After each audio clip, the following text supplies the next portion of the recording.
이 효과를 최초로 이야기한 사람은 미국의 기상학자인 로렌츠입니다. 1961년 로렌츠는 컴퓨터 시뮬레이션을 통해 기상 변화를 예측하는 과정에서 정확한 초기값인 0.506127 대신 소수점 이하를 일부 생략한 0.506을 입력했습니다. 그런데 그 결과는 놀라웠어요.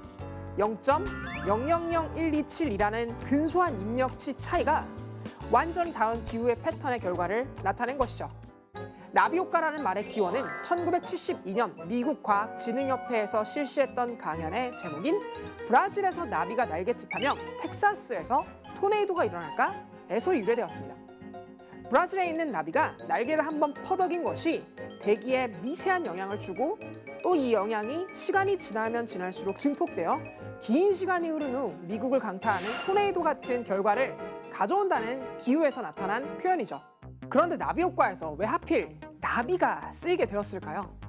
1952년에 출간된 레이 브래드버리의 SF 소설 천둥소리에서 사용되었기 때문입니다.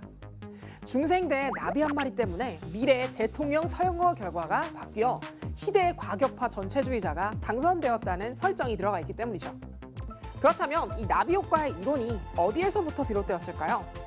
물리학사를 돌이켜보면 태양계가 돌아가는 원리를 수학적으로 입증하려다 실패한 과학자가 무수히 많은데요. 물리학의 거장이라고도 불리는 뉴턴도 그중 한 명이었습니다. 당시 만유인력의 법칙을 발견한 아이작 뉴턴은 중력의 영향으로 서로 묶여있는 두 개의 물체가 타원 궤도를 따라 서로 돌 수 있다고 예측했으며 이 예측은 이론상으로도 실제 천체에 관한 관찰로도 완벽하게 증명된 상태였습니다. 항성과 해성의 타원 운동이 전형적인 그 예인데요. 이처럼 물리학에서 물체의 움직임을 분석하고 설명하는 분야를 역학이라고 합니다. 그런데 이 역학을 이용하더라도 설명하려는 물체가 3개 이상이 되어버리면 서로를 간섭하는 힘이 복잡해져서 그 현상을 설명할 수 없게 됩니다. 이런 부분을 물리학에서 N체 문제 또는 3체 이상의 문제라고 하는데요. 태양계의 행성이 이 3체보다 많기 때문에 수학적으로 증명이 불가능한 것이죠. 이런 3체 문제는 수학, 물리학 분야에서 손꼽히는 골치 아픈 난제였습니다.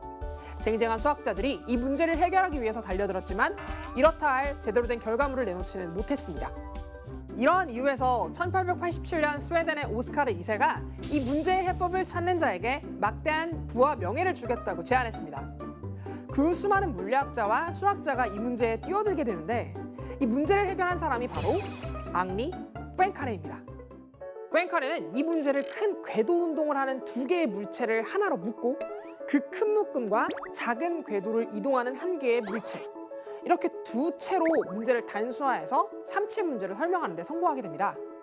이러한 설명 방법도 상금을 받기에는 충분히 대단한 방법이었지만 이 시점에서 포인카레는 자신의 설명 체계에 커다란 오류를 발견하게 됩니다. 이체 문제의 큰 궤도가 조금만 틀어져도 궤도가 불규칙적으로 변화할 가능성, 다시 말해 카오스, 혼돈 상태일 가능성에 대해서 발견해버린 것이죠. 이렇게 해서 포인카레는 아주 미세한 변화가 완전히 다른 결과를 가져온다는 카오스 이론을 발견하게 되고 이 이론은 컴퓨터 공학의 눈부신 발전에 힘입어 작은 변화에 따른 카오스 상태를 컴퓨터를 이용하여 연산하는 것이 어느 정도 가능해졌습니다. 이러한 카오스 이론에 자신이 연구하고 있는 기상 변화학을 접목해 에드워드 로렌츠가 나비 효과라는 신조어를 만들어냈고 이것이 지금 쓰이고 있는 나비 효과의 어원입니다. 참고로 아직도 3체 이상의 물체에 대한 비밀은 풀리지 않는 미제로 남아 있습니다.